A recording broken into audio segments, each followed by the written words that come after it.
Abby, do you feel like there's some things that you can put out there that just for parents and teachers and kids? I mean, I know this is such a prevalent issue, so much more than people, admit or people think Mhm. is going on. Is there something that you can put out there to say yeah, social media is one thing and the way we look at models and our clothing, but is there something that as far as feeling identified by a certain thing or something that you feel like it just becomes a theme that sort of breeds this, that you can just put out to parents and teachers, or just watch for this, or just be careful the way you say these things, or how you Yeah. check with your students to make sure that they're not going down the wrong mindset?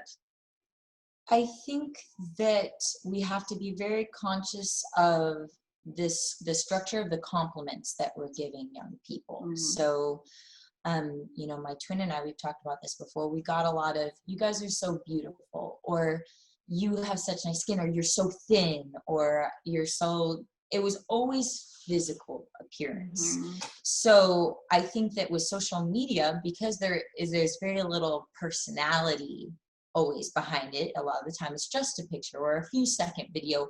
um, it's hard for people to give compliments that are not based off of looks. And so what happens is a lot of the time kids will just learn that that's the only kind of compliments that seem to be given, and so that's what they're striving to perfect, is their physical form, right? Like, they're always getting compliments about their hair, so if they have a bad hair day, they're gonna panic and go, now I don't have that worth anymore, I let myself slip. So I've been trying to, not just with my students but with friends and family, give more either goal oriented compliments, like, wow, you did a really good job. If it's going to be appearance, I love doing, I really like the outfit you put together today, or you look really put together today, or you smell nice, you look really tidy, polished. Make it more about effort and less about just appearance. Or I when I said to a student recently is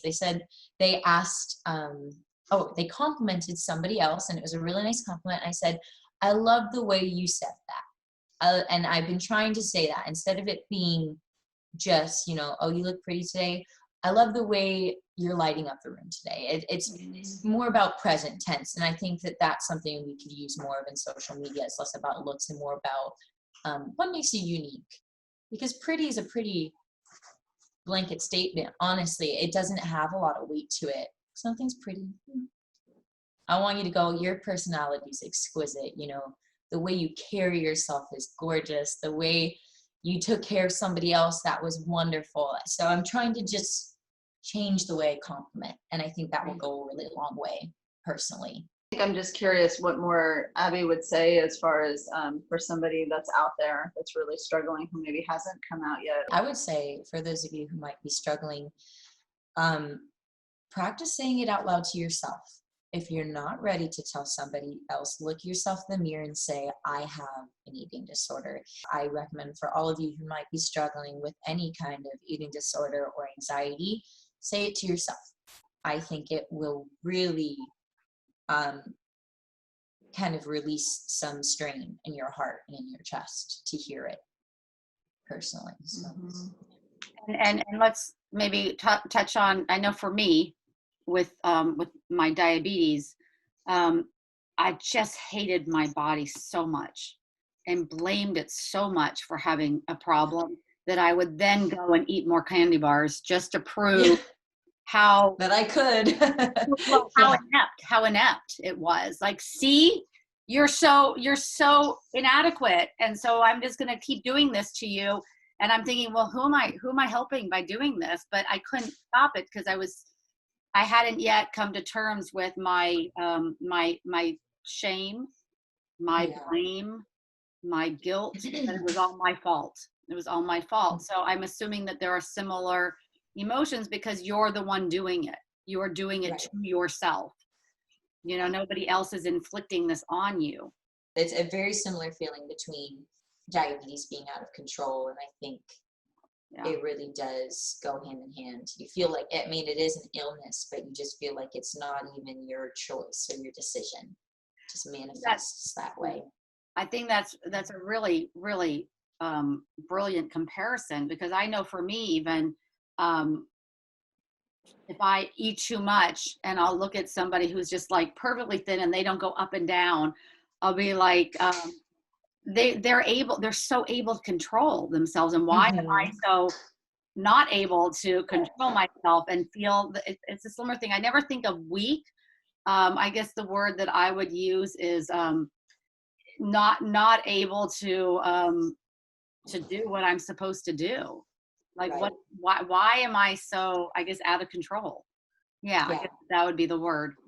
Yeah, I don't get envious of other people's weight. I get envious of their self-control. From their I self go, oh, why can't I be as controlled and strong-willed as they are? And that's usually what I notice long before I go, oh, that person's really skinny. I go, oh, wow, I want to be controlled like that. I want to have that power over my body too and my surroundings. Abbie, you're Mm. so beautiful.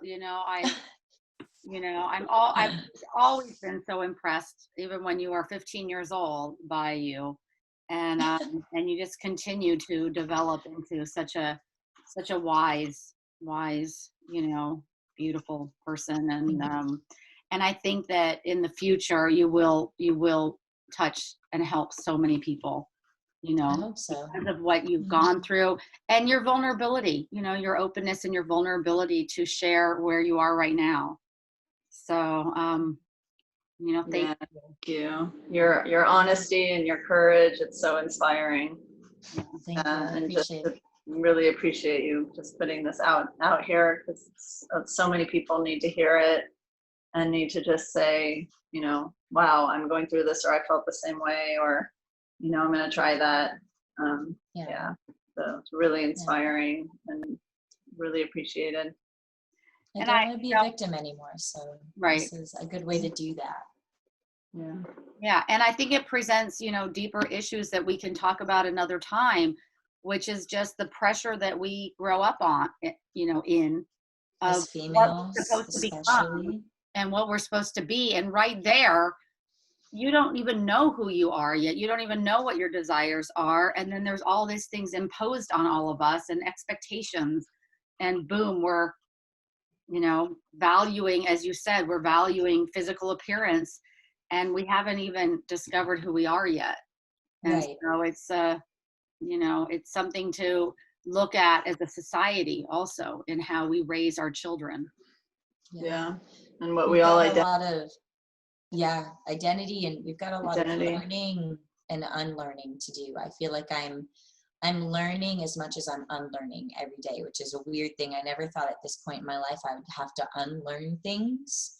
But that's something I'm trying to think about, is unlearning the bad habits instead of, maybe replacing them or just adding good habits. I want to unlearn the bad, and I want to change the way I think.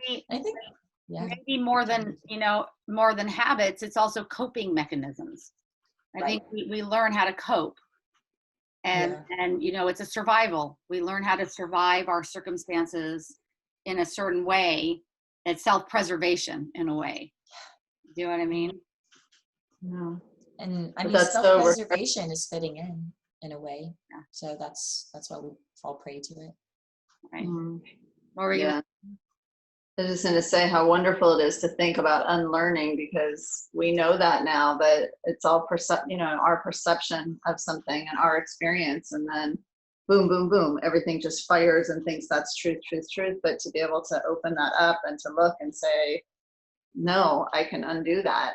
That's not true. I can just look at it and just see the light, like shine the light on that darkness, because those really are just the dark spots that we need to shine the light onto, and then just feel into our truth. I feel like, if we can just keep arming as teachers, just arming these children with their own identity, just as being truth. You are just a being of truth, and whatever you feel is valid and important, and you can share, and there's nobody just like you, and that's a really great thing, and you don't have to fit into a certain mold. But I think that's so much freedom in what you said about being able to just unlearn something, where, shed some light, just shed the light on that darkness and go for what feels you know, what feels right. Yeah. Our society is a lot about just like more and more and more, growing, bigger. And I just started in my everyday life trying to be like, no, sometimes I need to break myself back down to bare and plain so that I can regrow in the way I want to, instead of just constantly adding on top and layering.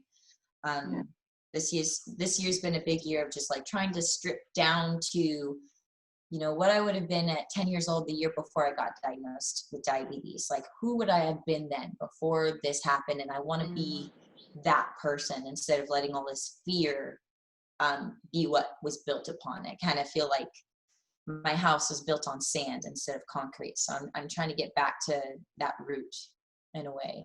So unlearning has been good. And I feel like we see it as a negative thing, but it's really not. It's push is bigger, better, faster, stronger. You know, it's good to be the weak one so you can learn the right way to do it, honestly. It's beautiful. Amazing. Amazing. Thank you so much. Well, It's a pleasure.